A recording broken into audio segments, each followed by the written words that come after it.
ఇప్పుడు మీరు వింటున్న కథ పేరు పాము పెళ్లి కొడుకు. శరభదేశపు రాజుకు పిల్లలు లేరు. రాజు ఒక కొడుకు కోసము, రాణి ఒక కూతురి కోసము తపించిపోయారు. ఒకరోజు రాణి తమ ఉద్యానం అవతల ఉన్న చెట్ల మధ్య విచారంగా పచార్లు చేస్తూ ఉండగా ఒక ఎండు చెట్టు మొదట్లో ఒక పళ్ళు లేని బోసినోటి ముసలిది కూర్చుని, "ఏం మహారాణి, అంత విచారంగా ఉన్నావు?" అని అడిగింది.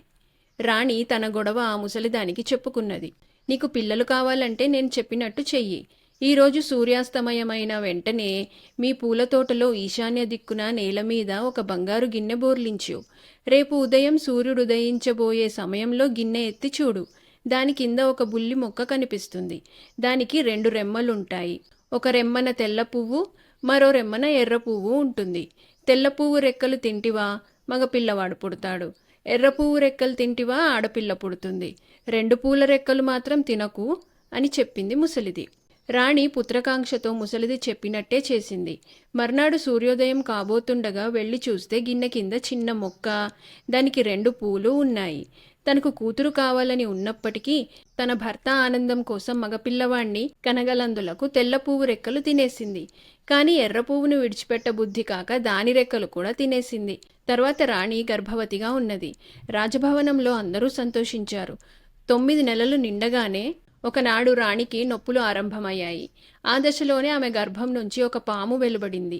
ఆమెకు భయంతో ముచ్చెమటలు పోశాయి. ఆమె ఎవరినన్నా పిలిచేలోపుగా ఆ పాము పాకుతూ ఎటో వెళ్ళిపోయింది. తర్వాత రాణికి నొప్పులు జాస్తి అయి ఆమె ఒక అందమైన కొడుకును కన్నది. అందరూ రాణి కన్నది ఆ ఒక్క కొడుకునే అనుకున్నారు. ఏళ్లు గడిచాయి. రాజకుమారుడు దినదిన ప్రవర్ధమానుడై యుక్తవయస్కుడయ్యాడు. రాజు తన కొడుకుతో, "నాయనా, నీవిప్పుడు వివాహయోగ్యుడివి. నీకు కావలసిన భార్యను నీవే వెతుక్కొని పెళ్లి చేసుకో" అన్నాడు. రాజకుమారుడు సపరివారంగా దేశాటనకు బయలుదేరాడు. అతను నగరం విడిచి కొద్ది దూరం వెళ్లాడో లేదో ఒక పెద్ద చెట్టు కొమ్మను చుట్టుకొని ఉన్న ఒక మహాసర్పం పెద్దగా బుసకొట్టి అతని దారికి అడ్డొచ్చింది. రాజకుమారుడెక్కిన గుర్రం బెదురుకొని వెనక కాళ్లపై లేచి నిలబడి పైనున్న రాజకుమారుణ్ణి కింద పడేసినంత పని చేసింది. "ఒరేయ్, నా పెళ్లి తర్వాతే నీ పెళ్లి" అని ఆ సర్పం మనిషి భాషలో అరిచింది. రాజకుమారుడు బెదిరిపోయి సపరివారంగా వెనక్కు తిరిగి వచ్చేశాడు. వచ్చి తండ్రితో పాము అన్న మాటలు చెప్పాడు. రాజు అంతా విని తన భటులను పిలిచి, "ఒరేయ్, మీరందరూ వెళ్ళి ఆ దిక్కుమాలిన పామును చంపిరండి" అన్నాడు. రాణి కంగారు పడి రాజు ప్రయత్నం ఆపి తనకు బోసినోటి ముసలిది కనబడిన తర్వాత జరిగినదంతా చెప్పి, "ఆ పాము మన పెద్ద కొడుకే. వాడికి పెళ్లి కాకుండా చిన్నవాడి పెళ్లి ఎలా చేస్తాం" అన్నది. ఎక్కడి ప్రారబ్ధం వచ్చి పడిందిరా భగవంతుడా అనుకుని రాజు ఒక దూరదేశపు రాజు వద్దకు దూతలను పంపి, "మీ అమ్మాయిని పంపండి, నా కొడుక్కు చేసుకుంటాను" అని అడిగించాడు. ఈ రాజుకు ఒకడే కొడుకని లోకమంతా అనుకుంటూ ఉండటం చేత వాళ్ళు తమ పిల్లను సంతోషంగా పంపించారు. పాముకు ఆ రాజు కూతురికి రహస్యంగా పెళ్లి చేసి గదిలోకి పంపేశారు. ఆ రాత్రి పాము దుస్తులు తప్ప మరేమీ మిగల్చకుండా రాజకుమార్తెను మింగేసింది. జరిగిన ఘోరం సంగతి విని రాజు నెత్తి నోరు బాదుకున్నాడు. పాము తన దారిన తాను ఎటో వెళ్ళిపోయింది. మరుసటేడు రాజకుమారుడు కన్యాన్వేషణకై మళ్లీ బయలుదేరాడు. ఈసారి కూడా అతన్ని సర్పం అటకాయించి, "తమ్ముడు, నా పెళ్లి అయితేనేరా నీ పెళ్లి" అన్నది. ఈసారి రాజుకు మతిపోయినట్టయింది. పాము ఇలా ఎంతమంది రాజకుమార్తెలను పొట్టన పెట్టుకుంటుందో. ఆయన నగరం వెలుపల అరణ్యంలో ఉంటున్న ఒక కాపు వద్దకు వెళ్ళి, "నీకిద్దరు కూతుళ్ళున్నారట. ఒక కూతుర్ని నా కొడుక్కిచ్చి వివాహం చేశావంటే నిన్ను ఐశ్వర్యంలో ముంచెత్తుతాను" అన్నాడు. "కొడుకంటే పామేనా మహారాజా? నాకు ఐశ్వర్యం వద్దు, ఇలాగే బతకనివ్వండి" అన్నాడు కాపు. పాము సంగతి ఎంత దాచినా దాగలేదు. కాని రాజు పట్టుబడితే బీదవాడైన కాపు ఏం చేయగలడు? కాపు పెద్ద కూతురికి పాముకు పెళ్లి నిశ్చయమైంది. మర్నాడే ముహూర్తం. కాపు కూతురు పుట్టెడు దిగులతో ఆ సాయంకాలం పచారు చేస్తుండగా ఒక ఎండు చెట్టు మొదట్లో కూర్చొని ఉన్న ముసలిది, "ఎందుకు తల్లి అంత విచారంగా ఉన్నావు" అన్నది. కాపు కూతురు ముసలిదానితో అంతా చెప్పేసింది. "నేను చెప్పినట్టు చేస్తివా, నీకు గండం గడుస్తుంది, సుఖపడిపోతావు. నిన్ను రాజుగారు పెళ్లి కూతుర్ని చేసేటప్పుడు కొన్ని వరాలు కోరు. ఒకదానిపైన ఒకటిగా నీకు 10 తెల్ల పట్టుపావడాలు కట్టాలను. తర్వాత నీ పడక గదిలో ఒక తొట్టెలో సున్నపు నీరు, ఇంకో తొట్టెలో పాలు ఉంచాలను. వాటితో పాటు ఒక 10 వేపబెత్తాలు కూడా కావాలను. ఈ కోరికలు తీర్చకపోతే పీటల మీద కూర్చోనని చెప్పు.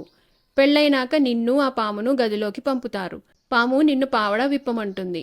ఒక కూసం విడిస్తేనే గాని విప్పనను. ఇలా పాము నిన్ను పావడా విప్పమన్నప్పుడల్లా కూసం విడవమను. పాముకు 7-8 కూసాల కన్నా ఉండవు. అది ఇంక కూసం విడవలేని దశకు వచ్చాక వేపబెత్తం ఒకటి తీసుకో. దాన్ని సున్నపు నీటితో ముంచి పామును ఒళ్ళంతా హూనమయ్యేటట్టు బాదు. ఒక బెత్తం విరిగితే ఇంకో బెత్తం తీసుకో. పాము తల నుంచి తోకదాకా మాంసం ముద్ద అయిపోయి కదలలేని స్థితిలో ఉన్నప్పుడు దాన్ని ఎత్తి పాలతొట్టెలో ముంచి బాగా కడుగు. ఆ తరువాత ఏం జరిగేది నీకే తెలుస్తుంది అన్నది ముసలిది. కాపు కుమార్తె ముసలిది చెప్పినట్టే చేసింది. అంతా ముసలిదన్నట్లే జరిగింది. పడకగదిలోకి రాగానే పాము భయంకరంగా బుసపెట్టి పావడా విప్పు అన్నది కాపు కూతురుతో. నువ్వు ముందు ఒక కూసం విడు అన్నది కాపు కూతురు. పాము ఆమెకేసి ఎంత కోపంగా చూసిందంటే అది తనను మింగేస్తుందని ఆమె భయపడింది. కానీ పాము నేలమీద యాతన పడి మెలికలు తిరిగి ఒక కూసం విడిచింది. కాపు కూతురు ఒక పావడా విప్పి కూసం మీద పెట్టింది. 7-8 కూసాలు విడిచిన మీదట పాము ఎంత ప్రయత్నించి కూడా మరొక కూసం విడవలేకపోయింది. ఆ దశలో కాపు కూతురు ఆ పామును సున్నపు నీటిలో ముంచిన బెత్తాలతో నుజ్జు నుజ్జుగా బాదింది. పాము బాధతో మెలికలు తిరిగిపోయింది. అది కదలలేకుండా పోయాక ఆమె దాన్ని పోగు చేసి పట్టి పాల తొట్టెలో వేసింది. మరుక్షణం ఆవలిస్తూ ఒళ్ళు విరుచుకుంటూ ఒక నవమన్మధుడి లాంటి యువకుడు పాల తొట్టెలో నుంచి లేచి నిలబడ్డాడు. తూలుతూ పడబోతున్న ఆ కుర్రవాణ్ణి కాపు కూతురు మంచం దగ్గరికి నడిపించుకు వచ్చింది. అతను దానిపైన సొమ్మసిల్లి పడిపోయి గాఢ నిద్రపోయాడు. మర్నాడు రాచనగర్లో కాపుపిల్ల సాధించిన ఘనకార్యం నగరమంతటా తెలిసింది. రాజు తన పెద్ద కొడుకు అతని భార్యకు వైభవంగా రాజ్యాభిషేకం చేశాడు. రాజు రెండో కొడుకు తన వదినగారి కన్నా గొప్ప భార్యను పెళ్లాడటం ఇష్టం లేక కాపు రెండో కూతుర్నే పెళ్లాడేశాడు. అందరూ సుఖంగా ఉన్నారు.